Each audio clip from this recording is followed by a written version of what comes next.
What's up YouTube, GxRide here, coming to you with another video. In today's video, we're going to be talking about my Dodge Durango. So in all the videos before this, it's just pretty much been content of my Camaro. But I also have another car. So I have two cars. I have the 2022 Chevy Camaro LT1, my V8, my very first V8.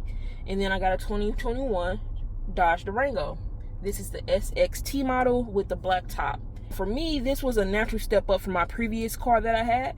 So before I got this Durango, I had a 2013 Dodge Journey, and I'll insert some video or pictures here so you can see it. And I had bought that car brand new. I had that car for 8.5 years, and I just sold it last month, and it was emotional getting rid of it. But it was a good car. It was a good car for $20K. I spent just a little over $20,000, and that was after taxes on that vehicle. It was the base model. Before a base model car, it had a lot of stuff. Like, it had push to start, it had lights, it had the extra storage in the floor. You know, it was a great car. And honestly, I ended up right before I sold it, we got up to 86,000 and maybe, I think, a little over 500 miles, 86,500. I think it was some past that. But we didn't reach 87. I know that. And it was a good car. I probably would have kept it longer. Honestly, I thought I was going to keep that car for forever, but I got the intuition, like, I felt like something was finna happen. Now I might have to start doing some major work on it, and I want with the market the way it is right here in 2022, the car market is crazy right now. Just in case you're watching this video in the future. Beginning of 2022, the car market is crazy. Dealerships don't have no cars, and the used car market is, crazy with the rate that they're giving. So I wanted to take advantage. I didn't want to keep the car too long where I would have to do some major repair on it. So I wanted to get out the car while I can, while the used market was hot, and get into something else. Now, getting into something else, that was a process in itself. But like I said, I wanted to take advantage, and my intuition was telling me something might be occurring with the car, and I didn't want to do any major repairs. I hadn't had to do any major repairs with that car. The check engine light only came on one time, and it was like at the 600 mile mark, and I think it was like some type of recall that Dodge did, but they fixed it, and that was it. Never had a check engine light besides that little recall issue. Never no major engine work or anything, just switching out the tires and oil changes, honestly. And towards the end of it, I noticed that the coolant kept running out of that car, and I would put some in there and it would just drain all the way out. So that was an issue. And then when I took the CarMax, they let me know that something about the transmission was not shifting into all the gears or something like that, and so that was going to be probably an issue. And that was one of the things why I wanted to get rid of it. Was basically two things why I wanted to get rid of that car. One was I wanted something with a little more oomph, a little more speed. I think that car had 180 horsepower, maybe 191, something like that. It didn't have any oomph. So much so that I wouldn't even make left turns at like busy intersections. You know how, some intersections, if you're gonna, be a left turn, you need to be quick with it because oncoming traffic. I would just wait until I had the light or it was a clear pathway, because it seemed like every time I would hit the gas to try to go fast, it would just like go so slow. It was so weird. And I just wanted some more oomph, like when I drive on the highway, if I need to get around somebody or something like that. It's like every time I would hit the gas, it's like it just didn't go anywhere. I don't know what was going on.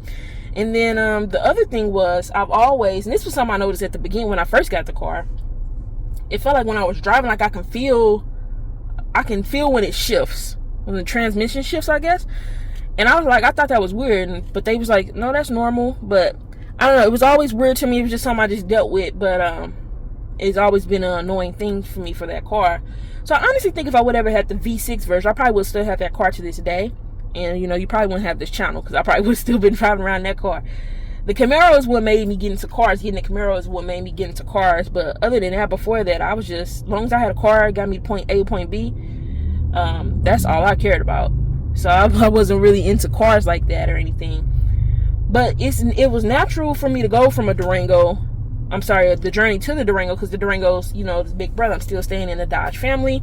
I like Uconnect and stuff. The one thing I like about Dodge is the factory base is very good already in the car, as I'm a bass person. So I hate factory radios that have weak bass. like my Chevy Camaro. But the Dodges have very good base already, just factory in their cars. So that was one thing that I definitely like about Dodge. And so it just made fitting that I go up to the Durango. Now, I went through a couple other cars before I got to Durango. I tried out a Kia Sorento. I had actually traded in my Journey and everything for it, but I ended up going to get my car back because I felt like I wasn't going up. I wasn't making too much of an improvement over my Journey. It was still slow like my Journey. Sometimes it felt even slower than my Journey. I went from a push to start to a key. Mind you, this was the 2022 Kia Sorento. 2022, I think these manufacturers need to stop making cars with the keys. I just make everything push to start. It's 2022. But other than that, I mean, it was cool, and it set lower. It set lower than my Journey. It was weird. It set really low, in my opinion, for an SUV, even a small little SUV. It set really low, and I didn't like that. But everything else was kind of cool about it. It had the wireless Apple Play, which was weird because it was a base model, but it had the wireless Apple Play and all that stuff. But it was just the other things that, I was like, I might as well just keep my Journey and find something else. And I'm glad I did. So I was just happened to, the reason, like I said, I never went to a Durango because they were all over 50K. And I'm like, I didn't want to spend 50K for a car. Remember, I was not a car person. So I'm just coming from, having a car for 8.5 years. I just need something to go. I don't want to spend that much. I mean, I want to upgrade, but I don't want a 50K upgrade, to a car. It's a depreciating asset at the end of the day. So I was like, I just kind of put the Durango out of my mind. It was one of those things like, oh, I would always love to have a Durango, but I was like, it's just not meant to be. I'm not going to get one. And then I was happened to be looking one day, and I was looking on the Dodge and looking on the inventory, and I found a dealership that had one. And I went on their website, and they had a gray one, a dark gray one. And I was like, okay, I'm cool with that color. But what really got me was it had the blacktop package already on there. So I definitely wanted the black rims, the black grill and everything, because I hate the chrome. I definitely don't want any chrome. I don't like chrome. So I was like, great, it's dark gray. That's the color I can go with, and it got the blacktop package. But the best thing of all was it actually they had a dealer discount of like $3,800, a little over $3,800 off of the car, which is unheard of in these days when all the dealerships are marking up cars. So I don't know if it's because it was sitting on their lot so long and they just wanted to get rid of it or whatever. But I was like, I had to go jump on that. And so when I got out there, it had 80 miles on there already.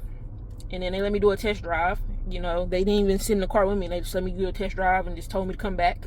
I ended up putting 10 miles on the car just doing my test drive, driving up and down the highway. So maybe that's how I got 80 miles on there. They just was letting people do test drives, and people probably doing like I was doing, driving up and down the highway. But everything else was good. So let's take a look at the window sticker here. So there is what it is, base $33,000, and then let's look at the add-ons. So they got the customer preferred package was $3,500, which adds the comfort, seating, the lumbar bar, all that stuff. We got the blacktop package that adds $1,595. Yeah, $1,595. Black out everything. Then we got the third row seating group, which added $1,095, and then the destination charge. Now, I didn't understand why they're charging for a third row seating group or the customer preferred package. Those are things that should come normal in the SUV at this point. And I think on the 2022 model, basically that customer preferred package and that third row seating group, those are already included in the base price of the 2021. Because I think the base price of the 2020, I'm sorry, I said 2021. I think those two things are included in the base model of the 2022, because I think the 2022 starts at like 38. So when you do the math, it's essentially those two packages already included. So I guess Durango Dodge decided to be like, yeah, those are things we shouldn't, these are things that should be not optional and should be included in every car. And so you probably won't see those on any 2022 models. So as you can see, the total price right there is $41,857. But mind you, I said it's dealer discount. So before tax, I think I was at 37,999 before tax. and because with tax I came out to 40,500 and something like that. No, 40,737, I believe it was 40,737. I'm pretty sure that was my final number. Now I was not able to talk them down on this, and I can't blame them. I mean, I was already getting a very good dealer discount price, especially in this car market. Before I got to this Durango, I had did some heavy car shopping, so I was kind of already tired of the car shopping process anyway. And so I was like, but that wasn't going to stop me from trying to talk them down. I still tried to talk them down. It's just they didn't go for it. But they were already adding a dealer discount on there, so that was cool. They had some more incentives and stuff, like another $2,000 off in incentives. But because I got the APR special, they won't allow me to get those extra incentives, so I was only able to get the 38.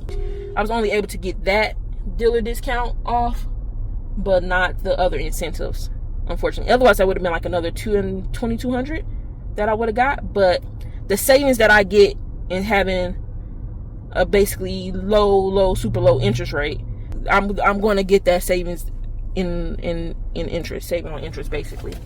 So it was all good there. But yeah, I just wanted to introduce this to the channel. I'm almost at, like I said, almost at 3,000 right now. I'm at 2,900. I'll probably do a more detailed review of the car, showing it off a little more. I like the driving experience of it. Very smooth engine. I like this engine a lot. Very smooth. I'm going to do a separate video, like I said, on a review of the car, and then I'm also going to do a separate video on some things I think Dodge could have added in here for this being the sticker price of $41,000, almost $42,000 SUV. I feel like it's just some things that should automatically be included in this car. Stay tuned for those other videos. And until next time, later.